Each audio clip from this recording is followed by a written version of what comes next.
First, I'd like to start by thanking the mayor and the Tisch families, Mr. Gettleman, Kevin Abrams, for this wonderful opportunity. I do not take lightly the position I'm in and the people, the city, and the region that I represent. Okay?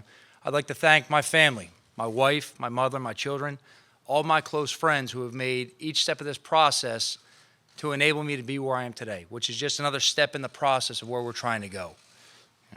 I'd like to thank all my former coaches that I both played and worked under for building in me the foundation of fundamentals that has allowed me to teach and instruct at a high level to, again, put me in this position. I'd like to start with Coach Belichick and Coach Saban, Coach Scotty O'Brien, Coach Amos Jones, Coach Sylvester Kroom, Coach Jackie Sherrill, and Coach Jim Algio.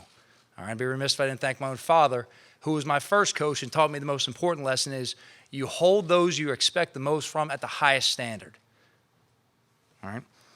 Now, I'd also like to thank all the players who ever played under me. They gave everything. That's what I expect. I was very demanding. I'm going to continue to be demanding. But you expect the players to be held to a certain standard. And for all the ones who have played under me to this point, I appreciate your work and your sacrifice to allow me to have this opportunity that I have today, and it's just an opportunity. I have to make the most of it. That starts today. Now, there's a question out there I'm sure a lot of people are asking. That's number one, who am I? Well, maybe I can explain that a little bit better, but instead of saying who am I, by telling you what's relevant in this conversation with being a coach of the New York Giants, what I'm about. And what I'm about is an old school physical mentality, okay? We're going to put a product on the field that the people of this city and region will be proud of because this team will represent this area. We will play fast. We'll play downhill. We'll play aggressive. We'll punch you in the nose for 60 minutes. We'll play every play like it has a history and a life of its own with a relentless competitive attitude. We'll play fundamentally sound. We will not beat ourselves. That is our mission right here, okay? I'm about caring for the players in the locker room. Let's not forget there's a human element to this game. Let's not think that in professional sports that paying a paycheck to somebody makes it absent of empathy. We need to make sure that we take care of the players in our locker room, that we treat them the right way, that we teach them the correct techniques, and that we put them in the right situation to be successful. We're going to ask these men to come in and give everything they have every day. We're going to demand it, and we appreciate everything they give us. It's our responsibility to take care of them on a daily basis and make sure when they are done with our game, they are better furthered for the rest of their career as a father, a husband, and a professional, whatever avenue they take. Now, what this team's going to look like, I mentioned earlier, I want this team to reflect this area. I want the people that pay their hard-earned money in the neighborhoods of New York, North Jersey, South Jersey to come to our games and know that the players on the field play with the same attitude they wake up with every morning. That is blue collar, it's hard work, it's in your face. We're not going to back down from anybody. We're going to come to work every day and grind it out the way they do in their jobs every day. And they can invest their money in our program knowing it's worthwhile. They put a Giants uniform on, they put a Giants hat or jersey on, that it's not representing just the 53 on the field, but it's representing their neighborhoods, their communities, and their families with the values they have instilled in their children. Now, at this moment, my priorities are pretty simple. I have an outsider's view of this team. I've competed against the Giants. I've studied this team from the outside looking in, preparing myself for this job and opportunity. But I have to make myself fluent in a language within the building. I have to study the players. I have to evaluate the current coaching staff and give everybody a fair evaluation to make sure we make the right decisions, that I have a clear vision of what the path going forward needs to be to help these players progress the correct way. Relative to staff, I do not have a staff in place. Yes, I have some names in mind, but we will talk to everybody. We will take our time. My priority is to put the right men around these players that they can come to work every day, they can be coached hard, they can be taught. I want good people. Before anything, if you're going to work in an organization, you're a good person. I don't want any alternative agendas. I'm making that clear right now. There's not going to be a coach in our organization who has nothing but the best interest of the players at hand and isn't going to come to work every day and put their butt on the line for the guys who are going to work hard for them. All right? And I want teachers, not presenters. I don't want someone who looks fancy in front of a screen and can sell you with a lot of different sales lines. I want teachers. I want old school people who can get to our players and give them the mental image of what it's supposed to look like. And I want them to demonstrate on a daily basis the work ethic of what it's going to take to do it successfully day in and day out. Because over the course of 6 months of this season, it takes day in and day out to be successful. The margins of error in this league are too small. You cannot get by with some kind of magic scheme or new gimmick or think you've reinvented the wheel. The same things win football games that have always won football games. It's fundamentals. And those fundamentals will start for us in the classroom. They'll start with being at meetings on time. They'll start with being on the field on time, in the proper dress. They'll start with knowing your playbook. They'll start with being out there and stretching the right way and warming your body up the right way that you prevent any kind of soft tissue injuries on the field.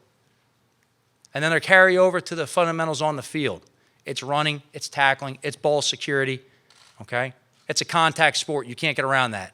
It's meant to be a physical game. It's for tough people. We will practice with a physical attitude. We will practice in pads. We will practice live tackling. Not to make a statement that we're trying to be tough. We're going to practice live tackling because I believe in doing it safely. You want to make your players safer? You start by instructing them how to do it.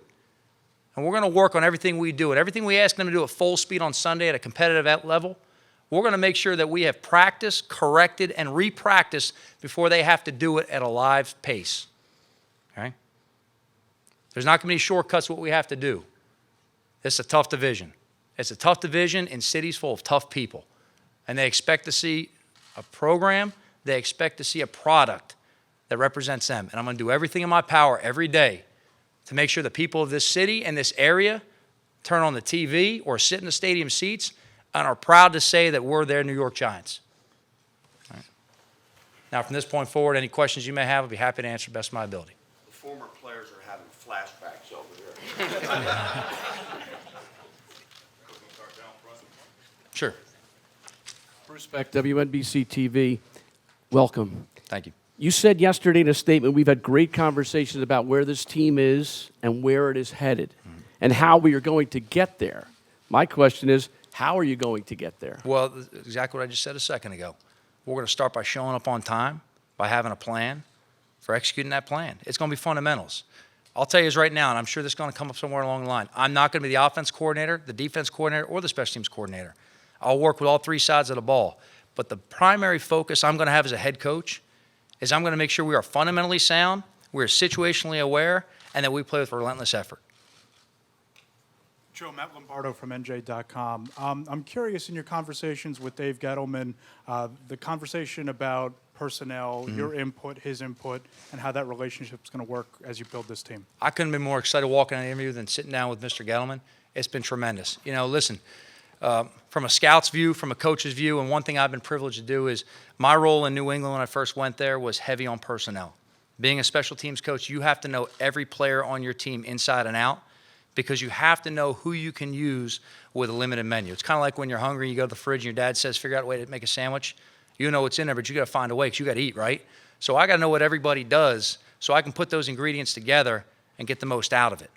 So what I prepared myself for was leading into every draft, I studied every player in the draft as a player and an athlete. I didn't look at him as a receiver. I didn't look at him as a tight end. I didn't look at him as a linebacker. I want to know how they moved. Are they stiff in the hips? Are they a straight line speed guy? Do they use their hands? What kind of short area quickness do they have?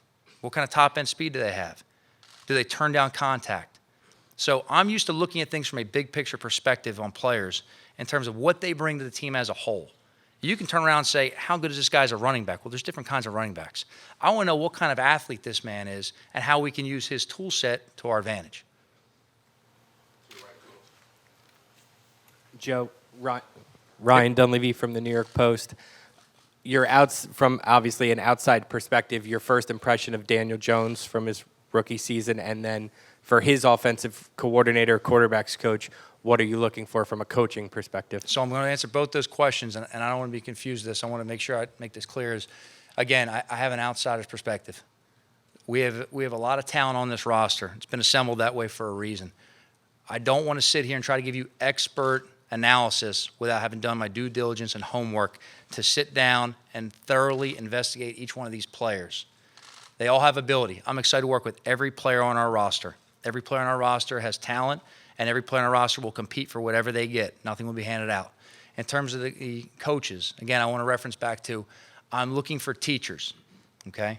I'm sure the next question is going to be something relative to what do I look for in the offensive system? Well, I can answer that of all three systems, offense, defense, special teams. Our philosophy is going to be to put pressure on the opponent to prepare for multiple things. Within that, we have to have personnel versatility, and we have to have flexibility schematically to make sure that whoever we play, we can adjust our game plan to maximize our strengths versus their weaknesses. So while there may be some games that we throw the ball 50 times, there's going to be other times we may throw it 10 times and run the ball 45 times. So I don't have a crystal ball. Miss Cleo could help you better with that, but we're going to look for the best system to help us week by week.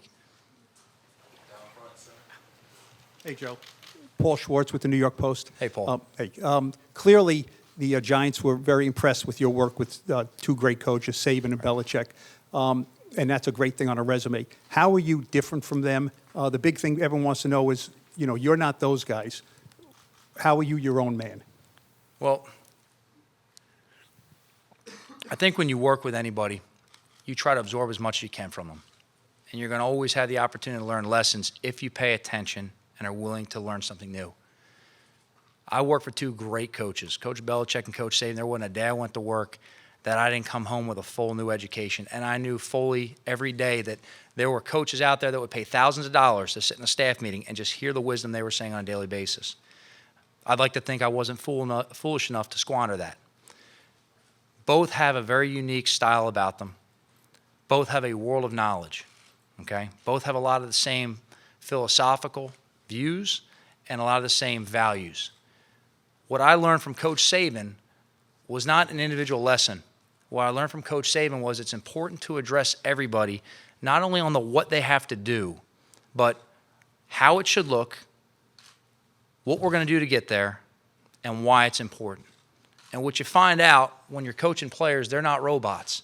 And if they understand what the end result's supposed to look like and why it's important, normally those players are going to take the principles that you instilled in them and in the game make a player's adjustment. And you're going to learn more from the players than they are as a coach because they're going to find a better way to do it in the heat of the moment with a certain adjustment. And as a coach, you have to have your eyes open enough to understand they're making the correct adjustment. You have to find another way to teach it in the future to give multiple options. That's what I learned from Coach Saban, and that applied across the board. That was whether you're dealing with a person, okay, a player in recruiting, developing a player on the field, or schematics in a game. You better make sure everyone knows the full picture of what you're looking for. And what I learned from Coach Belichick was real simple. Be flexible within your personnel. Don't try to shove round pegs into square holes. Figure out what you have. Let them play to their strengths. Don't sit in a meeting and tell me what you don't have in a player. Don't tell me they can't do a certain thing. Tell me what they can do, and then we'll figure out as coaches, because that's our job, how we can use that. That's our responsibility. Everybody has something they can do. How many cast-offs you see around the league that end up on another team and everyone says, wow, how'd they get that out of them? Maybe they just weren't closing their eyes to what they could do. Okay? We have to, as a coaching staff, when we get assembled, we have to make sure we're sitting down, we're patient with our players, we fully evaluate them, we find out what they can do to be an asset, and that we're not foolish enough to not use that. Joe, Darryl Slater from the Newark Star-Ledger. A lot of fans looked at this hire and they regard you as not a prominent name. There were other prominent names that a lot of fans out there wanted, maybe more so than you. So what do you think of the notion? What do you say to the notion that you were not the preferred choice for a lot of the public, a lot of the Giants fans? To be completely honest with you, I'm not really concerned about whoever interviewed for this job. All I'm concerned about is the opportunity I have in front of me and what I have to do going forward. And I'm going to tell my players the same thing. It doesn't matter how you got there. It doesn't matter how high profile you may be or may not be. It's what you do on a daily basis. You're in a position, earn it. Earn it every day. Okay? And I appreciate the opportunity. I'm working every day to earn it. And our players have to do the same thing. The best players will play. I don't care where you got drafted. I don't care if you're an undrafted free agent. I don't care if you're old, young, traded, whatever you got there for. Everybody will have an opportunity every day to compete for a job on our roster. Every day. And if you want to be on the field, be the best player. Outwork the guy in front of you. Prove your value to us. Show you can handle the job. And we're going to put you on the field and give you an opportunity. Hey, Joe. Kim Jones from NFL Hey, Kim. Network. Hi. Culture, I completely concede, is an overused word, but I don't know another better word to use than this example. When you look at taking over the New York Giants, what culture do you want to have in the locker room, and how will you go about making sure that that is delivered? The only culture we're going to have in that building, period, is a winning culture. And what that means is everybody comes to work every day, regardless of how they feel, and puts the team first, period. Whatever you have going on outside the building, you're sick, you're in a little bit of pain, your discomfort, you're upset, you're mad, you put all that aside. You come in, you put the team first. We're going to ask our players at times to do things that necessarily may not be what they have in mind for themselves. But if it's best for the team, they have to be willing to go forward with it, because that's what a winning culture is. Hi, Coach. Patricia Traina. Thank you for taking my question. You've mentioned teaching a lot, and I know you have a background in teaching. Can you just elaborate a little bit more on how you plan to teach this team how to win, what you look for in teachers and the like? Well, I'd say teaching is just to inspire learning. And I think what we have to do is we have to identify how our players learn. Everybody learns different, okay? Everyone learns different. We have to make sure that when we teach, we hit the full spectrum of students in the classroom, the full spectrum of our players. We can't just teach in an old school way or a certain way. We have to find whatever's helpful for these guys to be able to take the information and apply it on the field. Now, whether that may be old school lecture for some guys, whether that's more visual evidence through tape for other guys, or maybe that's on their feet with walkthroughs for some others. We're going to do as much as what's necessary to make sure we're checking the box on every guy. And as a coaching staff, I expect our coaches to know who's up to speed on what. Don't tell me you taught the whole room and one guy screwed it up. I want to know what you did to hit that guy. You figure out what he's a little behind on, and then you make up the difference. Figure it out. That's your job. So to me, a teacher is, you know, we talk about no child left behind, but I'm telling you right now, if you're in our locker room, you're going to get coached. We're not leaving anybody behind right here, okay? So I want people who are going to, you know, treat the player as a person, find out what makes them tick, what inspires their learning, and make sure we accomplish it every day. Hi, Tara Sullivan from the Boston Globe. We know about the endorsement that Coach Belichick gave ownership here about you. I'm curious, I guess it's sort of twofold, but one, what advice he had for you, if you consulted with him, how that went. And I would like just kind of a flip side of all the things on your resume, you haven't actually been a head coach, if I'm correct. You're absolutely correct in that. So just kind I've been of a kindergarten PE teacher. I've not been a head coach. You know, just how you sort of sold them on filling that absence on the resume, if you will, how you convinced them you were ready to be a head coach. But Okay, first so about Belichick. I'll start with the first one, the question about Coach Belichick in terms of the advice. I'm going to be honest with you. The only advice I really ever, sought from him as far as this opportunity, he told me just be yourself. And that's all I know how to be. I think one of the things people ask me a lot is, you've worked for Coach Saban, Coach Belichick, what makes you different? Look, I'm myself. I'm going to be myself every time. If I'm anything else, everyone's going to see straight through it. And if you lie to the team, you're going to lose the team immediately. So I'm going to always be myself. And that's a little bit different than other people, and that's fine. I'm not trying to emulate anyone I've ever worked for. I'm trying to take what I've learned from them and what matches up with my belief structure and do it in my own personality, okay? The second part of the question, as far as being a head coach, you can't fabricate that experience. And as a young head coach, I'm going to lean on Dave Gettleman. I'm going to lean on the assistants I hire. I'm going to lean on having the right people in the building to fill in some of the blanks that I may have. I'm about transparency, transparency and honesty. So I need men in my building who are willing to walk into my office and tell me the truth, and we can be on the same page. Now, we may have some disagreements at times, but we're going to walk out in that field with those players and all have the same vision, same voice. We're on the same page. Relative to how I would handle a team, I can tell you what, the experience I've had, I feel prepares me as being a head coach. Number one, from a personnel standpoint, I talked earlier, I've had to evaluate everybody for the draft. I have to know who the players in the locker room are, not just as an athlete in that regard, but personally. Because as a special teams coach, it's not just point and click and say, go do it. There's a lot of recruiting that happens at certain times, and you have to find out how every player ticks. And everyone responds differently at different times. Now, you've got your core guys that show up to work, and they know that's how they pay their light bill, and they're going to do it every day, whatever. But there comes a time you may have to go ahead and go to the starting quarterback and say, hey, buddy, I need you to be the holder this week because we have an issue with an injury. You may have to go to a guy who's a starting linebacker and say, I need you to start on punt team for me this week. You haven't done it since training camp, but we need you. Or you have to go to a guy in the middle of a game and tell him he now has to cover a kick on kickoff. The thing is, you have to get to those people early on and develop a relationship with them, have a relationship with the entire team to have them trust you, to know that you have their best interest at hand and the team's best interest at hand. So when you come to them and you ask them to perform a task, they trust you that what you're asking them to do is going to benefit them individually and as a team collectively. Okay? Along with that, look, I've had the experience and it's been beneficial. I get to stand in front of the room every day and coach every player. Every player. When we're at 90, it's all 90. When we're at 53, it's 53 plus the 10 on practice squad. Okay? So in different avenues, I've been able to address the team every day. And again, you can't address the team all in one message. You have to make sure you're hitting everybody in the room. So you gain the experience of what the pulse of the team is and what makes them tick. You're not always addressing them now after wins. A lot of times you got to walk in after a tough loss. A lot of times you got to walk in after a tough loss where maybe your unit didn't play as well as it should have. And you have to grab the attention of those players and not only tell them how we have to correct what was wrong, but why they have to trust you going forward. Okay, so there's been a lot of experience through the years of having to do that on a daily basis. You know, special teams, one thing you got to manage is time. Another thing is people. As a head coach, those are two main things you have to manage, time and people. So I've had experience preparing me for that. I don't have all the answers. I'm not preparing to sit here and tell you a lie like I have all the answers. But I am telling you I'll find out the ones I don't know and make sure by the time we give them to the players, they're the right ones. Hey, Joe. Jordan Ronan from ESPN. Sort of to build off that a little bit, I'm wondering, this was obviously a goal of yours to become a head coach. So Yes.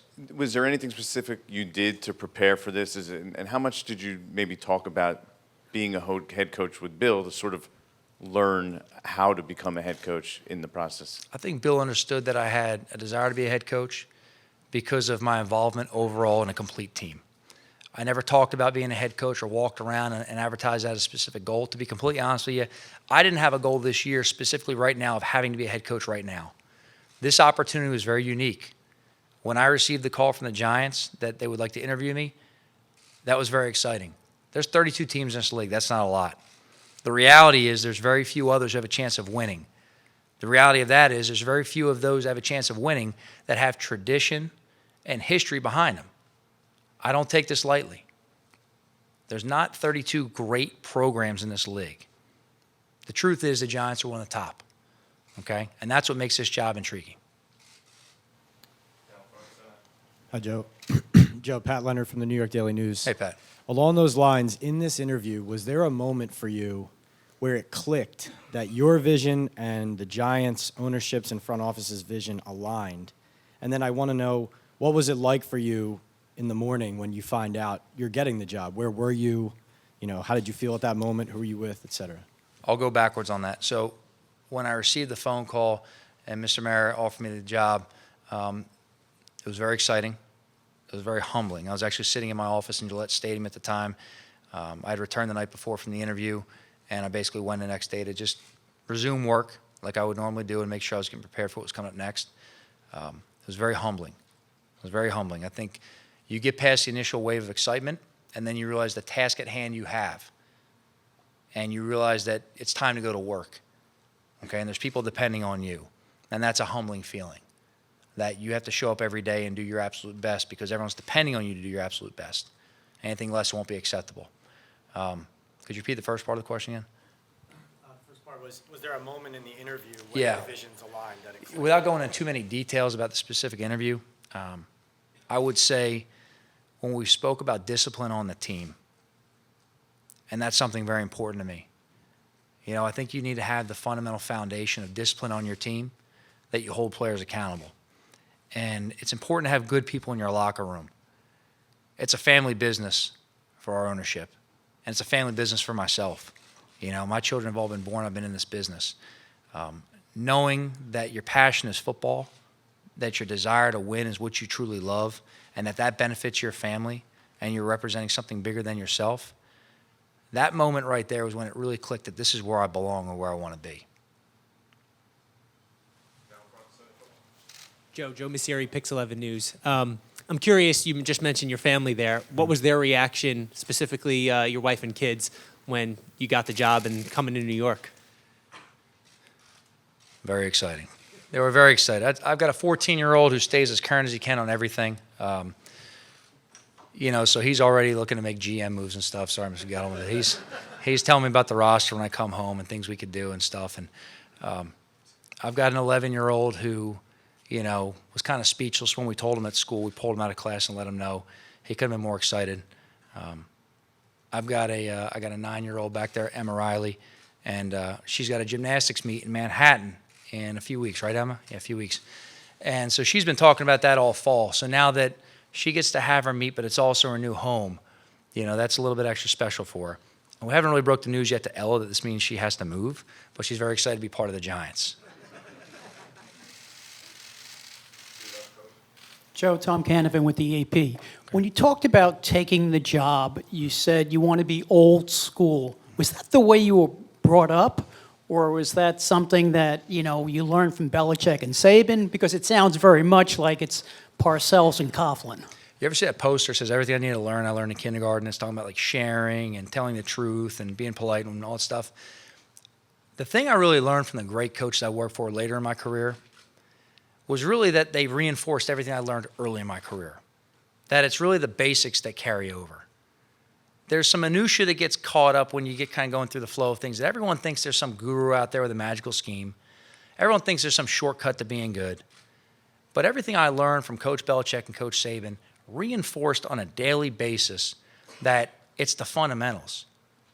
You don't build the Empire State Building by washing the windows. You build it with the foundation and work it on up. So whatever your goal is at hand, you can put that in the distance and start working day by day, take a step forward. Hey, Joe. Hey. Art Stapleton from the Bergen Record and USA Today. You hear coaches talk about how this is a timing business, and sometimes you take an opportunity and maybe it's a year too soon or a year too late. Why is the timing right for you now to be standing here as the new head coach of the Giants? The only thing that's relative to me on this is the opportunity to be with the New York Giants. That's it. The time is now, and that's the only time that's relevant to me.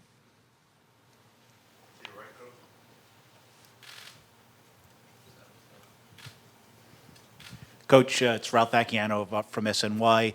I know you said you haven't studied all the players yet. You want to get into that, but obviously you know a little bit about the roster, and you know that there hasn't been a lot of winning around here recently.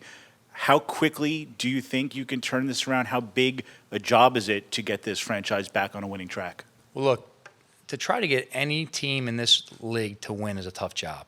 They're all tough jobs. Every team's good. They're coached well. They have talent. There's a lot of parity in this league. It's structured and built that way. So every job in this league has a tough job every week trying to get a win. I'm not into making predictions about wins. I'm a process-built guy. You focus on the process at hand. You worry about the steps in place you have to execute to get to the end result. I'm not going to circle a number on my board and say we have to get to X number of wins to be successful. I'm worried about when these guys walk in the building in mid-April, what we have to do with them on day one to get them working in the right direction to build on the ground up.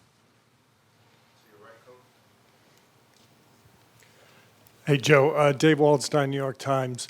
A big part of your job will be dealing with reporters and media, especially answering questions after games.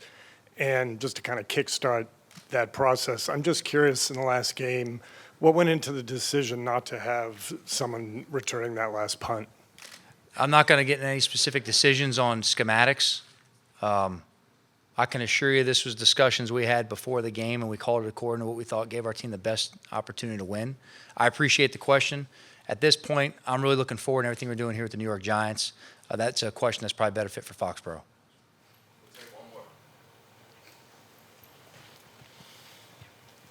Zach Rosenblatt, NJ.com. You mentioned something about the things you learn in kindergarten that stay with you. What did you actually learn from teaching kindergarten? All right, so when I got done being a GA at Mississippi State, which when you're a GA, it's basically volunteering to be tortured. And it's the best experience you can ever have. I washed cars, I got coffee, I built play sets, I did everything I could do, and on top of that, I got to coach football and learn, and they kind of paid me $700 a month, which didn't cover the rent even in Mississippi. All right, so what I learned coaching PE, okay, for 3 days in West Point School District was the patience you have to have with children, okay, that I had, I think it was 5 or 6 classes a day of kindergarten PE in a classroom. It wasn't a gymnasium, it was a classroom. And these kids would come in, and I figured out that I had to have an organized plan with these kids that covered the full 60 minutes I had them. And if I let any detail in that plan go to waste, it was going to be chaos, okay? I mean, I had kids, dancing on the windowsills. I had kids, peeing themselves. I had kids doing everything, But I figured out that you have to keep them busy. You have to be detailed and prepared on the front end to make sure that regardless of who your audience is or who your classroom is, you have to have something to keep them busy, okay, and occupied mentally and stimulated that they want to participate in what you're trying to accomplish. Okay. All right, we're going to take some pictures. Good. Thank you very much, guys. We're going to move the podium. Hey Giants fans, Saquon Barkley here. You want to see more videos? Subscribe below.